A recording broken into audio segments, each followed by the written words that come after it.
हेमा, जिसने हाल ही में एक नए शहर में एक घर किराए पर लिया था। वो एक कंपनी में काम करती थी और उसके परिवार में केवल उसके पिता और एक छोटा भाई था। उसकी मां का देहांत हो चुका था।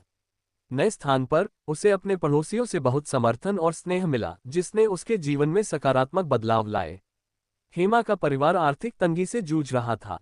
उसके पिता की नौकरी स्थिर नहीं थी और छोटे भाई की पढ़ाई का खर्च भी बढ़ रहा था।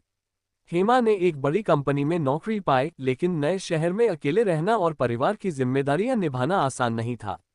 नए घर में शिफ्ट होने के पहले दिन हेमा ने अपने पड़ोसी शर्मा परिवार से मुलाकात की। शर्मा जी, उनकी पत्नी और उनकी बेटी पूजा ने हेमा का गर्मजोशी से स्वागत किया। उन्होंने हेमा को बताया कि यदि उसे किसी भी प्रकार की सहायता की आवश्यकता हो तो वे हमेशा मदद के लिए तैयार हैं। शुरुआती दिनों में हेमा को घर और ऑफिस के बीच तालमेल बिठाने में कठिनाई हो रही थी। एक दिन ऑफिस से लौटते समय वह बहुत थकी हुई थी और बीमार महसूस कर रही थी। शर्मा जी की पत्नी सुमन ने उसे देखा और तुरंत उसे अपने घर बुलाया।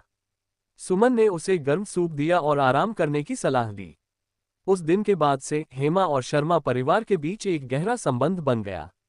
पूजा, जो हेमा की उम्र की ही थी, उसकी अच्छी दोस्त बन गई। दोनों ने एक दूसरे के साथ अपने सुख दुख साझा करना शुरू किया। पूजा ने हेमा को शहर के विभिन्न स्थानों से परिचित कराया और उसे नए दोस्तों से मिलवाया। हेमा ने महसूस किया कि वह अब अकेली नहीं है, उसके पास एक नया परिवार है जो उसकी परवाह करता है। एक दिन हेमा के पिता ने उसे फोन किया और बताया कि उसके छोटे भाई की तबीयत खराब है और उसे अस्पताल में भर्ती करना पड़ा है। हेमा चिंतित हो गई और तुरंत अपने पिता की मदद के लिए पैसे भेजे। लेकिन उसके मन में अपराधबोध था कि वह अपने परिवार के साथ नहीं है। उसने यह बात पूजा से साझा की। पूजा ने उसे समझाया कि वह जो कर रही है वह अपने परिवार के लिए ही है और उसे खुद पर गर्व होना चाहिए। समय के साथ हेमा ने अपने काम में उत्कृष्टता प्राप्त की और प्रमोशन भी मिला। उसने अपने परिवार की आर्थिक स्थिति में सुधार लाने में महत्वपूर्ण योगदान दिया। शर्मा परिवार के समर्थन और अपने दृढ़ संकल्प के साथ हेमा ने सभी चुनौतियों का सामना किया और सफलता प्राप्त की। कठिनाइयों के समय में पड़ोसियों का समर्थन और सच्ची मित्रता हमारे जीवन में महत्वपूर्ण भूमिका निभाते हैं। साथ ही आत्मविश्वास और दृढ़ संकल्प से हम किसी भी चुनौती का सामना कर सकते हैं।